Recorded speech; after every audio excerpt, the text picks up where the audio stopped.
स्नेहा का सपना था कि उसे कोई बहुत ज्यादा समझदार और स्मार्ट पढ़ा लिखा लड़का मिले। लेकिन कहते हैं ना, जो भाग्य में होता है होता वही है। देख, मैं साफ कह रही हूँ, लड़की के बाप के पास भर भर के पैसा है। अरे एक बार लड़की ने तुझे पसंद कर लिया तो समझ के पैसे की तो नदियां भर जाएंगी, लेकिन फिर भी तेरी प्यास नहीं बुझेगी बेटा। अरे माँ, फ्रिज में मैंने 2 बोतल पानी की रखी है, और कैसे प्यास बुझेगी? अरे पांचवी फेल, मैं बात कर रही हूँ पैसों की प्यास की। तू गवाह नहीं समझेगा इस बात को। बस तुझसे लोगों की नौकरी करवा लो।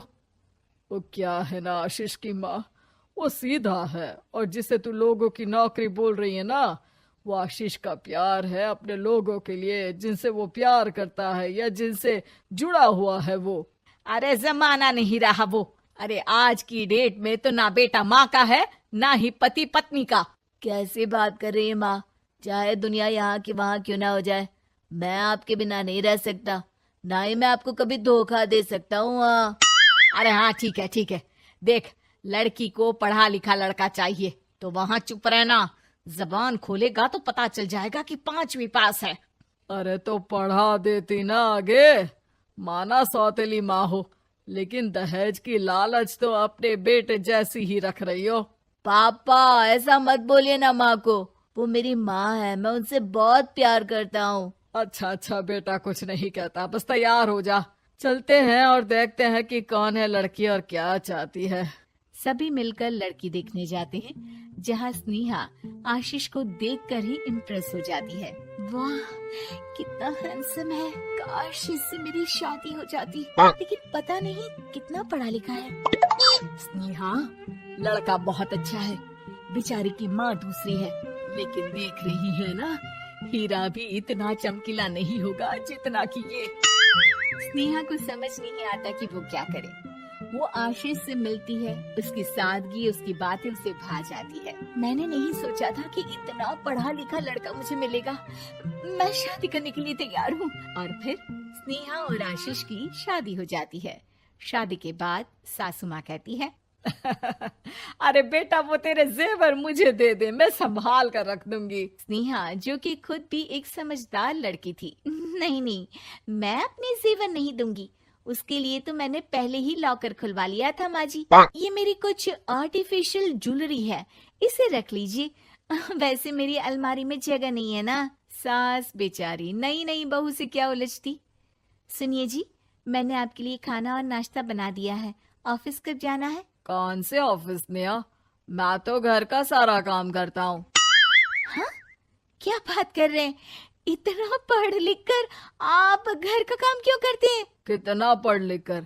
मैंने तो सिर्फ 5वीं तक पढ़ाई की है। तभी वहाँ सास आ जाती है। अरे 5वीं तक भी पढ़ लिया तो समझो मेरी कृपा से, वरना तो जो इसके लक्षण थे ना, क्या बताना। अच्छा आशीष, जरा बाहर जा और भाग कर टूथपेस्ट लेकर आ। सुबह से मंजन नहीं किया। और हाँ, फिर जाकर दुकान की सफाई कर देना। तेरा छोटा भाई दुकान पर जाने को तैयार हो रहा है। स्नेहा ये सब सुनकर हैरान रह जाती है। वो सोचती है कि आखिर उससे क्या गलती हो गई जो उसके साथ ऐसा हुआ। आशीष स्नेहा के पास जाता है। सुनो, तुमको तो मैंने पहली मुलाकात में ही बताया था कि। स्नेहा आशीष की बात ही नहीं सुनना चाहती है। वो जोर से चिल्लाती है, चुप रहो बिल्कुल, गंवार कहीं के।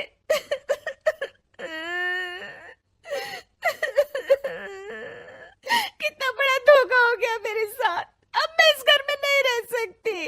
प्लीज ऐसी बात मत करो, मेरी पत्नी हो तुम, जैसे बोलोगी मैं वैसा करूंगा। मैं कोशिश करूंगा बाहर जाकर कोई काम ढूंढ लूं, पर प्लीज मत जाओ। चुप रहो गंवार कहीं के, मैं तुम्हारे जैसी की बीवी हो ही नहीं सकती।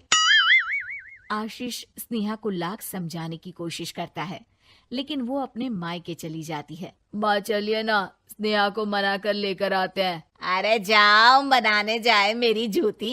इतना घमंड, जैसे कलेक्टर हो कहीं की महारानी। अरे मैं तो तुझे कहूंगी कि तू भी भूल जा, हमने नहीं भगाया, खुद ही तो गई है। माँ वो बीवी है मेरी, मैं प्यार करता हूँ उससे, मैं जा रहा हूँ उसे लेने। वहीं स्नेहा के घर पर, माँ वो तो कुछ काम ही नहीं करता, घर का नौकर है, 5वीं पास।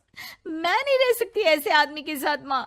बेटा वो लड़का बहुत अच्छा है, उसकी तारीफ मैंने हर किसी से सुनी है। तेरा पति है, अब तक एक गलत माँ के साथ रह रहा था, तू संवारेगी तो संवर जाएगा। तभी वहाँ आशीष आ जाता है। मुझे माफ कर दो स्नेहा, पर प्लीज मुझे छोड़कर मत जाओ। मेरी माँ के जाने के बाद मुझे तुम्ही से सारी उम्मीद है। तुम जैसा कहोगी मैं करूँगा, पर प्लीज मेरे साथ रहो। सबके समझाने बुझाने के बाद स्नेहा आशीष के साथ घर आ जाती है।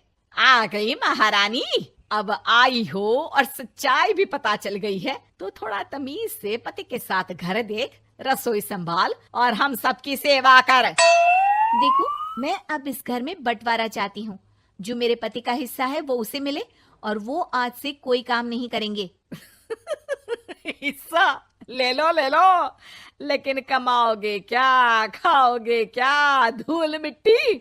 अरे तेरा पति किसी काम का नहीं है, वो तो मेरा बेटा कमा रहा है तो 2 रोटी मिल जाती है इसे। तभी वहाँ स्नेहा के ससुर आ जाते हैं।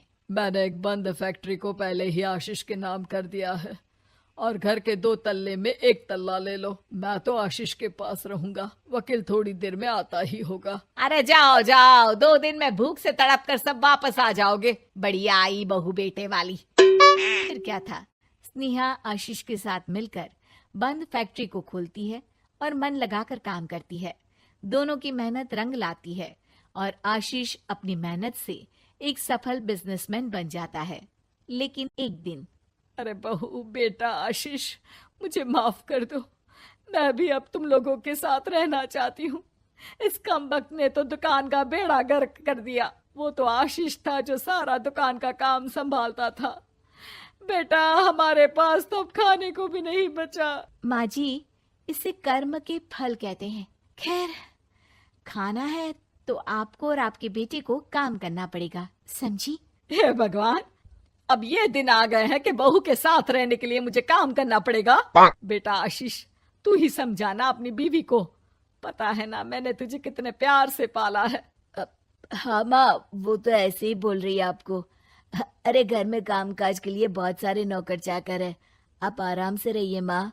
स्नेहा आशीष का अच्छा और सरल सच्चा व्यवहार देखकर मन ही मन सोचती है, मेरा पति गवार ही सही, लेकिन दुनिया का सबसे अच्छा इंसान है।